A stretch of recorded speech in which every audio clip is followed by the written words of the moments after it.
Episode 78, Recent Sci-Fi and Fantasy Reads with Daniel.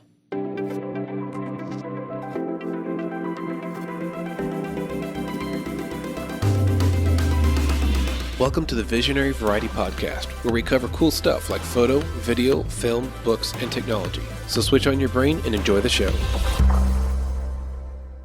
Welcome to the Visionary Variety Podcast. I am your host, Daniel Grove. In this episode, we're going to be covering some audiobooks that I've finished recently and a few that I'm in the middle of, quite literally. So if you're looking for some really good books to dive into, get lost in, and enjoy, this is a perfect episode for you. But first, before we get to the book stuff, let's talk about a few little things coming up on my schedule. Tomorrow is Minicon. That's the second annual cosplay and fan expo at the Seguin Library in Seguin, Texas. So by the time you hear this episode, I will have already done this event and I'll be telling you all about it. Make sure to follow my Instagram and my Facebook photography page so you can see the recent photos from that event. I'm doing a free photo booth as well as some paid pre-scheduled photo shoots of cosplayers there, and it's going to be a lot of fun. Next up is San Japan. That is August 30th and 31st. Probably my favorite cosplay event the whole year, just because of the time of year that it's at, and the people that are there are really cool. And I'll be doing 12 photo shoots Friday morning, 12 photo shoots Saturday. So pray for me, please. It's going to be a rush of creativity and awesomeness. I do have one slot currently open if you're interested in getting some awesome photos at San Japan. This is for Friday at 1:30 p.m. So you better write me ASAP because that slot's going to fill up very soon. And same with PAX South, which is the next event next year, January 18th and 19th. The tickets just went online, I think, yesterday. So that's a big deal. So go buy your tickets. It's only $45 for one day. I forgot how much for the whole 3-day pass or 2 days, but $45 for one day. That's not bad. I think St. Japan and the other ones are like 80 or 90. It's kind of crazy. That's a really fun event. It centers around games. So if you're a big gamer, if you love technology and entertainment, this is the convention for you. I will be doing photo shoots there as I always have for the past 3 years. 12 Friday, 12 Saturday, and my slots are currently all completely open. So if you want photos, you better get on the schedule right now before it gets taken and all the good slots are bought. Okay, other than that, I've got some classes coming up for Lightroom and Photoshop. They're going to be at the Camera Exchange in San Antonio, also at Landers Photography School, also in San Antonio. So if you're a photographer and want to learn Lightroom and Photoshop, if you feel like you open those programs and you just don't know where to start, these are the classes for you. I love to help and teach. And if I had the time and if I could spare it, I would just teach all this stuff for free. But I just don't have the time for that. I've got a family, so I got to charge something. But trust me, these are well worth your money. You're going to learn a lot of stuff that will take you hours and days and weeks, maybe even years to learn on YouTube.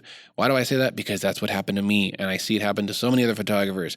They try to learn everything from YouTube videos. They get different information, they get bad information, old information, and they're just not applying it in a way that they need to be applying it so they can really learn it. That's why I do these classes. I also do one-on-one lessons to really get in deep on certain subjects that you want to learn.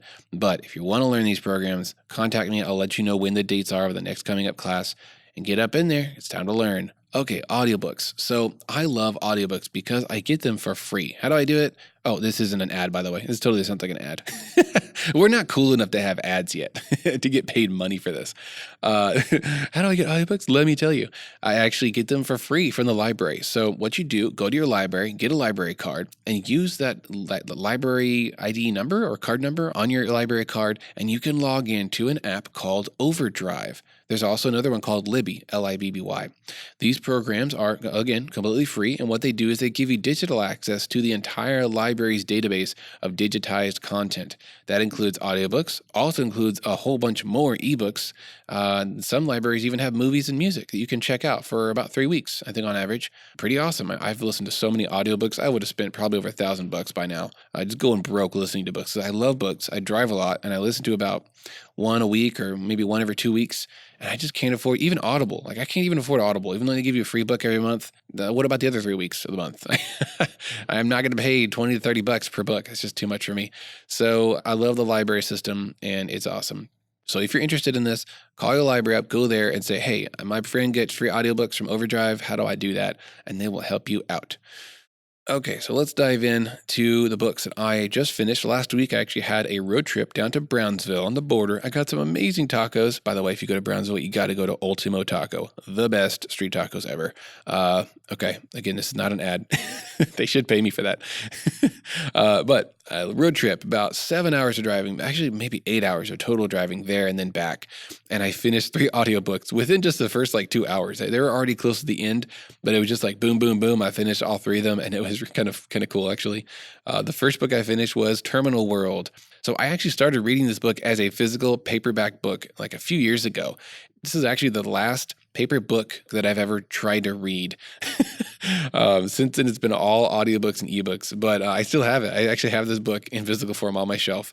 Kind of weird for me. So Terminal World is by Alistair Reynolds, which is one of my favorite sci-fi authors. The book came out in 2010, and this is a really interesting book because it's not specifically sci-fi. I mean, I guess in some sense it is, but it includes multiple genres. Here's what I mean. There is steampunk in this book. There is cyberpunk. There is hyper-futuristic nanobot stuff in this book. There is like huge world-building space travel stuff in this book. There's a lot in this book, and I love it. Basically, what's going on in this novel is it follows the main character named Quillen, who's running from a mysterious origin, his mysterious past he's trying to get away from, he's trying to leave, and he's got some secrets of his own. So he escapes the main city where the story starts, called Spearpoint. He escapes Spearpoint with the help of Maroka, who's a really highly trained, kind of a fighter, killer, assassin type girl. Very powerful, lots of guns. She always has guns on her. And so they escape Spearpoint. They get tangled up in this larger story of drama and mystery about the world that they live in, magic and ancient stuff going on. It's really cool. I really, really enjoyed. The characters are good. The action's good. And it's just kind of cool to have steampunk stuff as well as sci-fi stuff and space stuff all into one book. I like that. So definitely check it out. And Alistair Reynolds, like I said, one of my favorite authors, he's got some other books that I really enjoy, such as the Revelation Space Trilogy. Super, super cool, deep, high-level sci-fi that I really hope gets like a ginormous budget for a movie in the future, because that would just be so cool to see on the big screen. So the Revelation Space Trilogy is incredible, as well as his Pushing Ice novel, which I reviewed in a previous episode on the podcast. And that's just a standalone novel, just like Terminal World. Terminal World is not part of a series. So no commitment, no, it's just one book and you're done.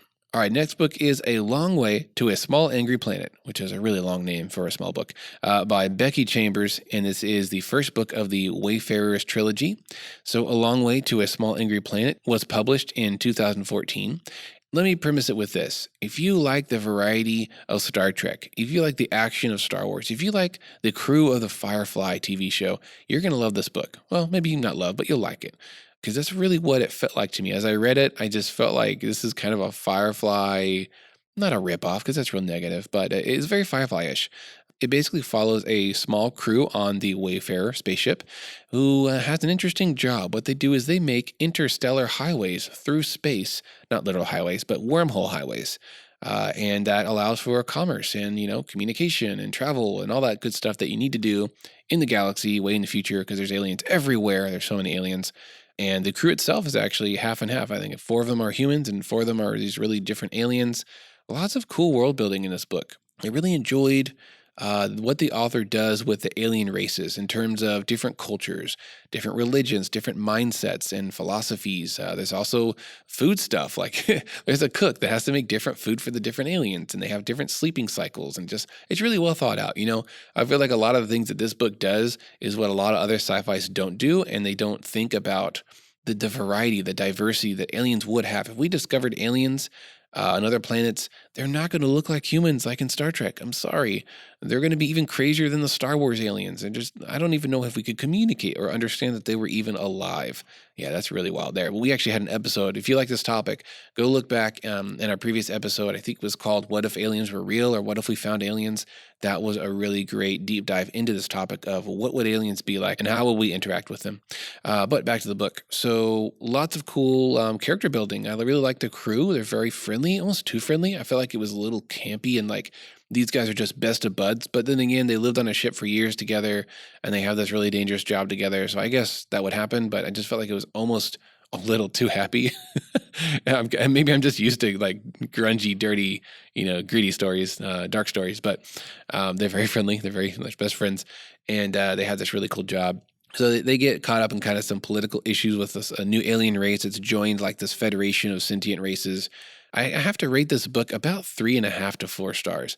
I enjoyed a lot of parts of it. And honestly, the world building did impress me, and I did really enjoy a lot of the elements of the story and characters. But I don't know, it just kind of bounced around. It just kind of dragged on, and then it never really got to a big climax. And honestly, the title of the book confuses me because I don't know what is the small angry planet. They do go on a long journey, but I don't feel like they ever landed on a small angry planet. So maybe the next books explain that. Hopefully, this is a trilogy, so I got to give it some grace. I'm probably not going to read the whole series, so I'll never know what happened. Well, I'll just spoil on the Wikipedia for myself. I don't do that with books I love, but if books I'm like, man, it was fun, I'm not going to read it all. I'll just Wikipedia spoil it for myself. So I'll do that later. But yeah, it was enjoyable. Maybe check it out if you really like where it's going. Then finish it. It's hard to say I don't like it or I did like this book. Okay, next book that I finished was Suspicious Minds by Gwenda Bond. And this book is the first Stranger Things novel. It actually says it on the cover. Big bragging rights, right? So this book takes place in the Stranger Things universe, of course, and it actually takes place before 11 was born. The main character is, wait for it, Terry Ives. Remember her? Yeah, that's 11's mom. And I think in season 1, you find her and she's like totally drugged out of her mind. She can't even talk coherently. But in this book, takes place in 1969. She's a young, spunky woman, and she joins this drug trial experiment at the Hawkins lab. Yeah, sound familiar? Well, she meets some friends that are also part of this experiment, and all the wild stuff that they discover and the things that unfold are really fun and exciting. This book was really fun to read, and honestly, I think if they made a prequel TV show about this, that will be excellent, because, we just can't get enough of Stranger Things, right? Okay, so that's it for the books that I've actually finished. And I would probably rate Suspicious Minds, I'm going to say 5-star. I loved it all. There were very little, like the complaints that I had were like super menial. I don't even remember them. That's how much I liked the book. 5-star for that one. Terminal World, I'd give that 4.5 to 5 stars as well. All right, so that's it for the 3 books that I finished listening to last week. The next book up that I'm currently reading, I am about 40% through, is The Never-Ending Story. Yeah, I never watched the movie. I know, gasp, right? But I'm reading the book. I'm listening to the books right now. This book actually came out in 1979, and it is originally in German. It's by a German author named Michael Ende or End. I don't know how to pronounce his last name, but it's a fun fantasy book. It's a little bit geared at kids, but not so much that you can't enjoy it as an adult. It's narrated by the excellent narrator, Gerard Doyle. Dude, this guy just does such a great job at all the voices, the kid voice. The main character is like a kid. I think he's like 10. But the guy does his voice just really good, and I really enjoy his narration. In case you're like me and haven't seen the movie, the gist of the story is it's about a young boy named Sebastian Books. What a name, right? And you know what he loves most? You guessed it, books. He loves books. He likes making up stories in his mind. He loves reading and creating names and places and things like that. So he's kind of like me. I can actually relate to this guy a lot. So he goes into this bookstore one day. He sees this magnificent, illustrious fantasy book that he's never heard of, and he just is drawn to it, right? So what does he do? He steals it. Kind of weird, kind of impulsive. I don't know. I don't get that action there, but he steals the book. He runs out. He climbs up into the attic of his school, and he sits down to read the entire book in one sitting. He really loves books. And the name of that book he stole is The Never-Ending Story. Kind of paradoxical. I won't get into that because that'll have some spoilers. But I enjoy this book. I'm almost halfway through. My only complaint, though, is I'm seeing a little bit of what I call illogical action, which is where a character that you mostly understand, that you are kind of you're driving with, you kind of are at that point in the story, you're in the world and you understand what's around them and what they might do and why. But they do something illogical, just out of the blue, and it's not like a plot twist. It's just like they go and do this thing, and you're like, wait a second. There's no way that you would ever do that. Like, that doesn't make sense. That it doesn't line up with the character, that's illogical, it just weird. Where did that come from? That's happened twice already. I'm kind of thrown for a loop. Maybe someone that really knows this book and story more can correct me on this, but then it isn't really a spoiler here, because if you haven't read it, you're not gonna know what I'm talking about, but if you have, you will. So in the first part of the story, the second main character, Atreyu, climbs down into this endless pit. And I'm just like, what? Why are you going down in this pit? There's nothing down there that you want, that I remember. There's no motive. I just don't understand why he would do that. and it's dangerous and it's scary. And he's like this young kid who's on this new adventure, and I just don't get it. Later in the book, where it was just actually pretty recently, about 30 or 40% through the book, the childlike empress randomly leaves her like tower and climbs up a mountain or like flies up a mountain. It was just really weird. I didn't understand why. And I may have dozed off or we got distracted when that bit was explained. And, I just came to and was like, wait, what? What are we doing? Maybe that's what happened. I don't know. But it's just really random and kind of illogical what she did. But you know what? The story demands it and it must go on. So I'll probably finish the book. Right now, it's looking at maybe, I don't know, 4-star, 3.5 star. It's fun and entertaining. Next is another fantasy book named The Eye of the World. This is the first book in the Wheel of Time series by Robert Jordan, and this is probably held as one of the best fantasy series ever, aside from Lord of the Rings. The Wheel of Time is a 14-book series. Yeah, 14. And if you listen to all the audiobooks back to back, guess how long it would take you? 19 freaking days and 5 hours. That's like almost a month of just listening to audio. So many books, so much story.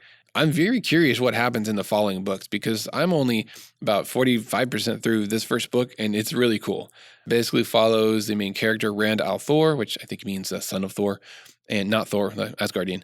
So he has to escape his quiet hometown after his house gets destroyed by monsters that seem to be after him specifically and nobody else. So he leaves the town with this mysterious character that came into town who is a magician, and there's like a guardian with her. They leave town, and after that, Rand gets swept up into this larger narrative of the world and things he doesn't know about, and ancient powers and magic and mysterious lineage that may or may not be connected to him and even his buddies. So pretty cool. I'm really enjoying it, although I have to complain, okay? I'm a skeptic. I'm an intellectual. So just humor me. I got to complain about something. And that is this. This book seems to be a ripoff of Lord of the Rings. Let me explain. So the book starts off with the main character living in a quaint, a farming village that's very quiet and simple. They just do their jobs and they drink and have little parties, tell stories, and that's pretty much the highlight of their life until the main character has to leave town to go on a quest with a magician and his buddies. Sounds familiar? Yeah, and then they discover there's a much larger dark power looming over the world that is speaking to him specifically, psychically and in his dreams and tempting him and drawing him to the darkness. But he has to resist. And this sounds like Lord of the Rings, right? Well, we'll see where the story goes because I can't wait to finish it. I may even read the next book in this series because they're great. So this book came out in 1990. This book is narrated by Michael Kramer and Kate Reading, and they are phenomenal voices. I really like Michael Kramer's voice. Kate does a great job too. Isn't that funny? Her last name is Reading, and she became a professional audiobook reader. It was her destiny. Really awesome series. Really like where it's going. Last book, and I just started this pretty recently. It's called Void Star by Zachary Mason. So this is a very cyberpunk, kind of a near future actually story. It's actually kind of a near future story that takes place maybe 10, 20 years in the future. Very cyberpunky. It's one of those stories that you don't quite know what's happening when it first starts because it's changing characters. Like the first chapter is, first character. Next chapter is another character that's not connected or even knows about the first character. Then there's a third character and it kind of jumps between the three. And then you sort of piece together the bigger story as time goes on. These characters have got brain implants that increase their memory. Well, actually, I think one or two of them have it. The third one is just like a martial arts guy that's super cool. And so these brain implants are allowing them to remember everything with perfect recall. One of the three characters can interface and talk with technology, including super advanced AI, which is her job. She's like a artificial intelligence, scientist or maintainer, something like that. And she works for really big companies. She helps them with their artificial intelligence systems that, run their businesses and stuff like that. So really cool. I like that human to, technology interfacing and where it's going. It's kind of a cool, dark future, sort of a little bit of Blade Runner, but a little more realistic. And I really like it. So you'll be hearing about that soon as I finish it. All right. Well, that's it for this episode. Thank you guys for listening. This is probably going to be the shortest episode in the history of Visionary Variety Podcast. I don't know. Now, let me know what you guys are listening to. Is there anything you got on your list that's waiting? Did you know that you could get free audiobooks from your library? Let me know. And if you need any help with that, I would love to help you with that. That's it for this episode. Thanks a lot, and we'll see you next week. If you like this show, be sure to subscribe on your favorite podcast app. You can also find our previous episodes there and listen whenever you want. We love to hear from our listeners, so if you have any comments or suggestions for future episodes, you can reach us at tvvpodcast@gmail.com. Thanks for listening and have a great week. You could taste it in your ears.